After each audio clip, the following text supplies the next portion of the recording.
So we were reviewing our footage that we shot when we repaired this motorcycle, and we realized that we did not provide any details, but that's because this is not a how-to channel. If that is why you came here, you are absolutely in the wrong place. We barely know what we're doing, so therefore, it's not a how-to channel. It's done, and it works, so that means it's good enough. Hi people, and we're back wrenching again. For today's recipe, I'll be doing the 300-mile service on this Royal Enfield Himalayan, which will include, but is not limited to, an oil change, adjusting chain tension, removing tank to adjust valves, and other miscellaneous items. I don't need to be that high yet. It's a convertible. How do you do this part? Ooh, there we go. Boom. It can't rust if it's covered in oil. Oh. Burped. Baby's first oil change.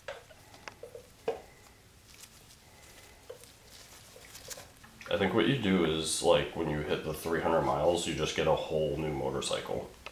And you start over. That's just science, really. And that's why you pull out the screen. Clear all that out of there. There's no shiny bits in there. It's pretty clean. It's good. Okay, it's getting drippy. We're almost there. So they took the time to machine this cover to have a drain plug. But behind this cover is that filter screen that I cleaned out. And in the manual it says to clean the screen when you do an oil change. I don't really understand the point of the drain plug. It's almost like the drain plug should be towards the bottom. No one would even know. It isn't like you use the damn thing. Are you ready? Mm-hmm. Alright, so now we're gonna pull out the oil filter, number 2. Oh, that girl's in there. This is like the fine filter. She's pretty fine. This one seems like it was factory Loctited. And by that I mean cross-threaded. And by that I mean... Because did I look any of this up beforehand? Kinda. I guess we'll see. Oh, there was a spring. Oh, okay. That explains everything. I was thinking that it had the factory Loctite on it. It's easy to get out because everything's nice and grippy and not lathered in oil. Oh my god. I thought you said motorcycles were like way easier than cars. I mean, they are. Is that why you're struggling so much? Everything is hard for me. That's what she said. So we're gonna pull out the oil filter removal tool. Let's see if I can go to the hospital today. Wow. Whoa. This thing looks like it actually caught a ton of debris. I mean, obviously I can't really tell unless I take it apart, but I feel like you can visibly see some of the stuff that's in there. You guys can't, but I can, because I have eyes. Can you explain the joke? So I said, do you think I should pre-lube this filter? That's for all the ASC certified techs out there that are losing their mind when I say that. Because you don't need to pre-lube a filter. It's unnecessary. You might introduce contaminants into the filter media. Or something like that. I guess they think like if you pre-fill it, you might put contaminants in on the non-filtered side. Because it actually filters like through the middle or something. I don't know. There's apparently some voodoo magic that I don't know about. But I usually pre-fill my oil filters on cars. At me, bro. Ooh, should I use the zip gun and just send this thing to the moon? Yeah, you want the 1/2-inch drive one? Yep. Put it on 3 torque. For a scale of difficulty for an oil change, I'm gonna give this one like 2 out of 10, only because there's 2 filters. Where 2 is the hardest? Or are you giving it a 2 because that's how many filters there are? Yeah. So, out of 10, 10 being really difficult. And 10 filters. and 10 filters on your motorcycle, I give this one a 2 out of 10. It was pretty easy. Honestly, pretty well designed. We should put like a little graphic of filters. Yeah. And like 2 of them are in full color and then 8 of them are black and white. Well, I mean, you can tell that when they were designing this, they were actually intending for it to be serviced by the end user in like the field while they're using the motorcycle. Yeah, Royal in the field. Yeah, Royal in the field. Because you could definitely do this oil change like anywhere. You could As long as you're willing to just introduce contaminants. yeah, just dump your oil into the world back where it came from. You know, you're really just refilling the reservoirs. It's a conservative thing. You wouldn't get it. I'm all about that land conservation, you know? You've got to refill those reservoirs. They aren't going to refill themselves, folks. Somebody's got to do it. I don't see any dinosaurs around here, do you? And it's like, everyone complains about global warming. Okay, well, when you do your coolant change, just dump it into the world. It'll cool it off. Clearly, that's what it does. It's in the name. Same thing with your refrigerant. Like, why are you recovering it and putting it in a tank? Don't you want to cool the planet off? Mother Earth sweating tits. Yeah. Listen, I'm just here throwing ideas out. I'm just spitballing. So we gotta put some oil in this puppy, and then I think we're done with that. I just introduce some contaminants into my oil by Yes. pushing the seal inwards. Let's go. People are just gonna lose their minds when they see this. Wow, it's bad, actually. Do you want to show us the label? What oil are you putting in there? It's pretty super, and it's fully synthetic.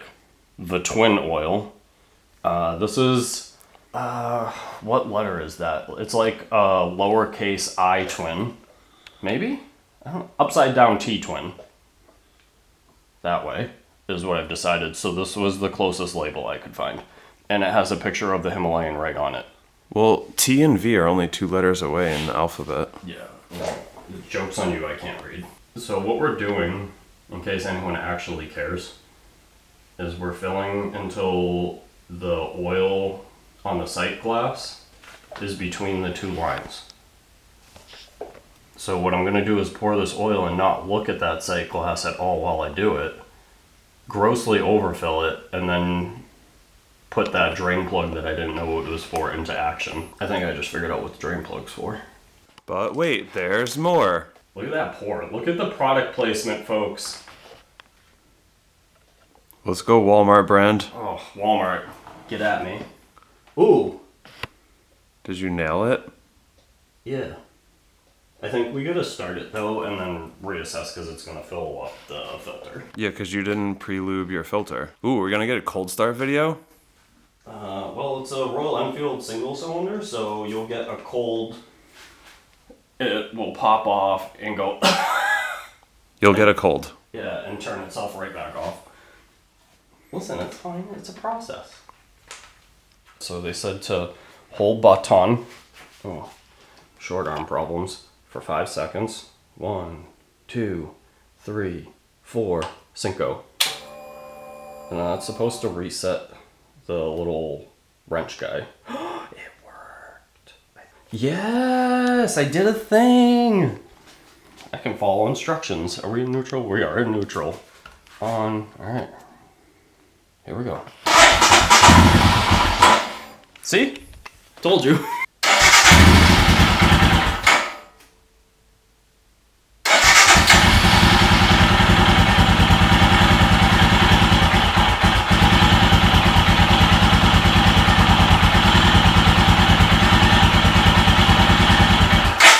Yes! Alright, so after our cold start, the oil indeed did drop, as I anticipated it would, because I'm just such a smart boy.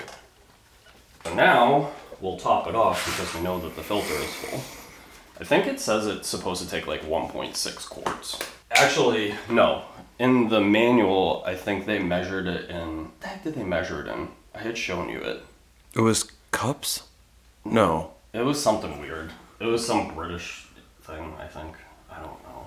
Oh, I think it was milliliters, actually. And I was like, well, I don't know what that means, so Google, help me. Just a dabble doobie, really. A dapple do ya? Well, I think it might drop a little bit more still when it's running. I don't know what I'm basing that on. Which is more of oil, a dap or a dollop?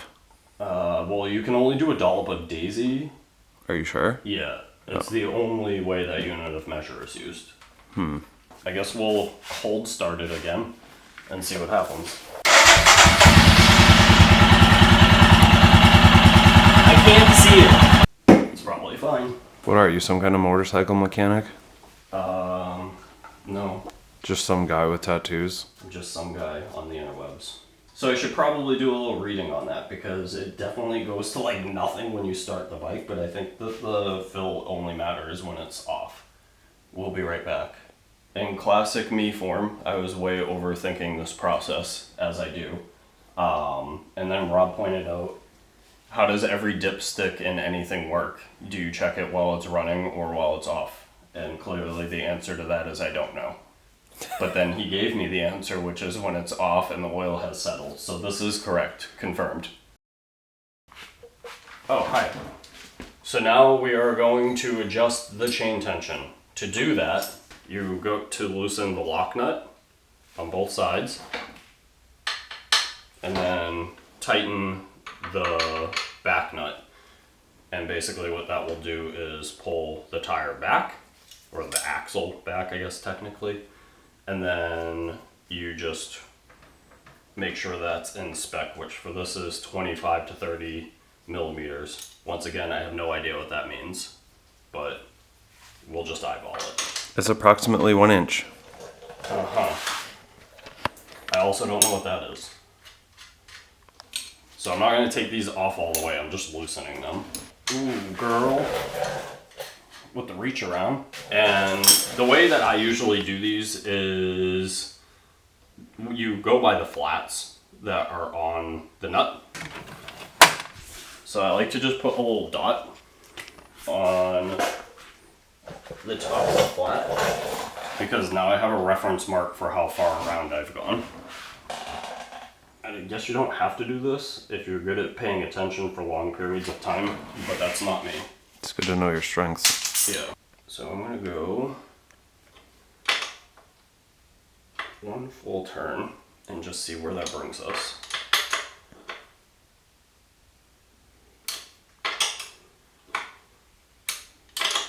It might not need a full turn, but that's like the easiest measurement to start with.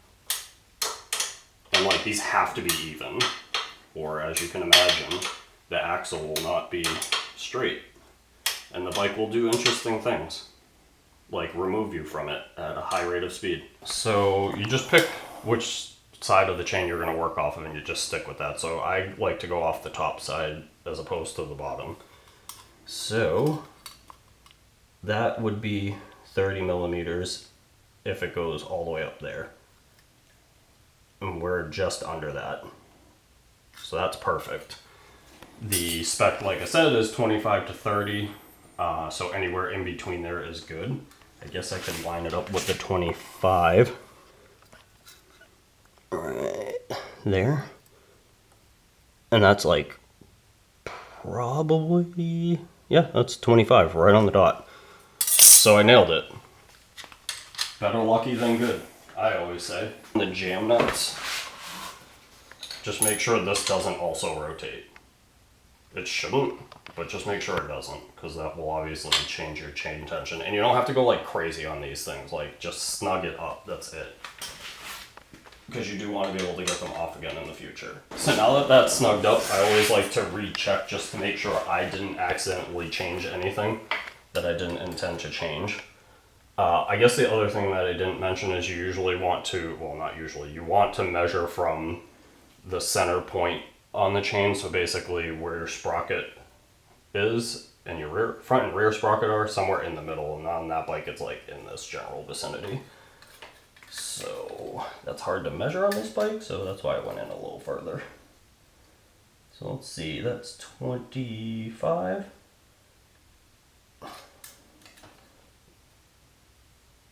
I'm trying not to move this really difficult when you're me. You know what? I'm gonna go from the bottom of the chain.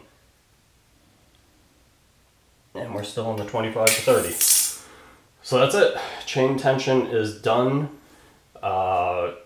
Check it periodically, because if the chain is too loose, it's just gonna slap like crazy. If it's too tight, then you're gonna wear out your sprockets too quickly. You don't want to do that.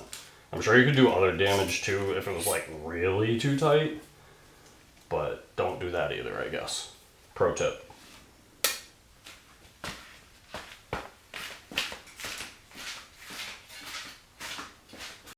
We're now going to remove the gas tank and adjust the valves.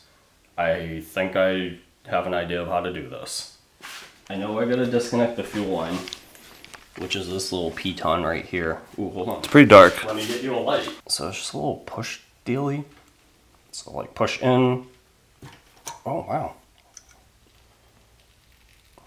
That's a lot. Like a lot of fuel's gonna come out. They meant it. Who are they? Them.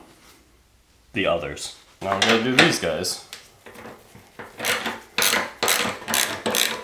I'm just gonna put all those there so I lose them. I'm really bad at plugs, by the way. Rob will tell you all about that. Do you want the side cutters? Just cut it off. So the problem is these Jimmy Dean sausage links that I call fingers don't fit anywhere.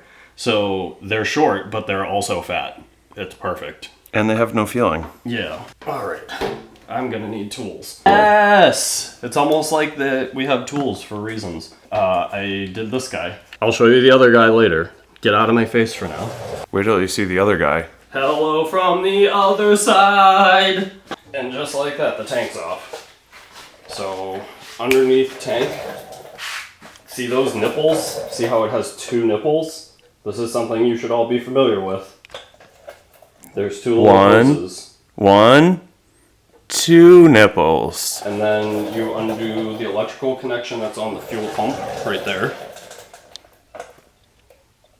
And that's pretty much all of them. Two hoses, two electrical connections, and the fuel line. Once you do it the first time, it's actually very easy. So I looked up on my favorite website called youtube.com. You might have heard of it. And this gentleman showed me how to do it. One of the better pieces of advice was when you first lift up the tank to just slide a block of wood under the back of the tank so that you're not trying to wrestle it with one hand and you can get up under there. And that actually did work quite well. And I happen to have this tool. So that was good. $0. We'll put a link in the description for where you can get this tool. Yeah. It's this one's custom though. As you can see, it was used for other things as well. So you might not be able to get this exact one, but it'll be close enough for the job. Okay, now that the tank is off, we're gonna pull the rocker covers off. Okay, so it's definitely 8 now. I have an idea. Yikes. I know, it hurt. I'm just tucking it into the strap on my pannier bag, or whatever these are called. No, that ain't gonna work. So deep socket with no extension was the move. And the vented rubber glove. Yeah, well, it's hot, so I had to open up the vents. No one wants to see sweaty hands. Somebody out there on the internet wants to see sweaty hands. Yeah, well, that's in the members only section. That's on my onlyhands.com account. And then the next thing we'll do is we will rotate the motorcycle over to top dead center on compression, and then we will adjust the valves from there. That was a lot of words that I don't know what they mean, but the internet told me to do that. It's a 411cc motor. How the hell does it need an airbox that big? Just so it can make all the honk? I hope there's no one that watches our channel that is like particularly interested in paint and bodywork, because you're gonna hate it here. It'd been so nice if it was just already on top dead center, but it probably is not. Alright, so I'm gonna go do that now, bye. So, I don't know where I got this tool from, but I attempt to use it on every single Allen head I come across, and so far I have yet to figure out what it goes to. So I'm hoping it goes to this, because it will literally make my whole day if it works, which means it will not. Let's see. So we're gonna take these two bolts out, and that gives us access to the crank so that we can turn it over for top dead center. And it's just I'm never gonna find it. So I've decided, because my hopes were dashed, that my really cool T-handle that doesn't fit anything was gonna fit, I'm gonna use the factory toolkit and we'll see how this dude works. It's gotta be in there, right? And this is like one of the most common maintenance items on the bike. It's not in there. Fucking of course. I'm back with my boring Allen socket set. I'm gonna find what that goes to, Rob. I'm telling you. Maybe. I don't even know where it came from. Do we know what size it is? It doesn't say. The next thing that we're gonna do is we're going to pull off this little plug here. And behind that is your timing mark. So as you rotate the engine around, it'll come up on the top dead center timing mark, which I think is like a T on this. I think it's very similar to like an old Honda. So we're gonna pull that guy out. And then I kind of had this idea. I'm just thinking of things that you could do if we were in the field and you needed to do an adjustment or you needed to do something on the motorcycle. So I was wondering if it is possible to, instead of pulling this cover off and exposing something that has a oil seal on it, if you could just put the bike in gear and rotate the tire manually to bring it up to top dead center. I guess that would be hard to do by yourself, but if you have friends, one of them could watch the timing mark. That is extremely difficult to see while the other person turns the wheel. I don't have friends, so that's not really going to be an option for me. Saddest video on YouTube. Yeah, probably no one's surprised to hear this, but that did not work. Well, I mean, it worked, but the problem is when you turn the wheel, it goes so fast on the timing marks that there's no way you'd have enough fine tuning to be able to get it right where you needed it. Because we hit compression and it just blew right past it, so that was a good one. Didn't even mean that. Anyway, so we're going to do it the right way now. Now that we have no subscribers left. There it is. I found it. That should technically be TDC. Yeah, you can see that line in there. It wants to be centered in the hole. Yeah. 3 hours later. Can you move it along? I'm all out of time card. That was not fun. Everyone said that doing the intake side was going to be very difficult and make you question your life. And I agree with that completely. Don't necessarily recommend that you do this. If you have the money to just pay the dealer to do it, you will probably be glad that you did. Because it's not fun. That's why we recorded zero video of it. Yeah, it was too stressful and it required both of us to be working at the same time with all of our hands to do it. It was a thing, for sure. But yeah, so that's done now, at least for another 3,000 miles. We'll come back and see if it runs or not. Probably not. So that was the 300-mile break-in maintenance procedure for the Royal Enfield Himalayan. Like I said, honestly, it wasn't bad. The only thing that was tricky was the intake valve. So if you're gonna do it, either have a friend who's really good at things like that with you, because having two people is definitely useful, or just be willing to take a lot of time.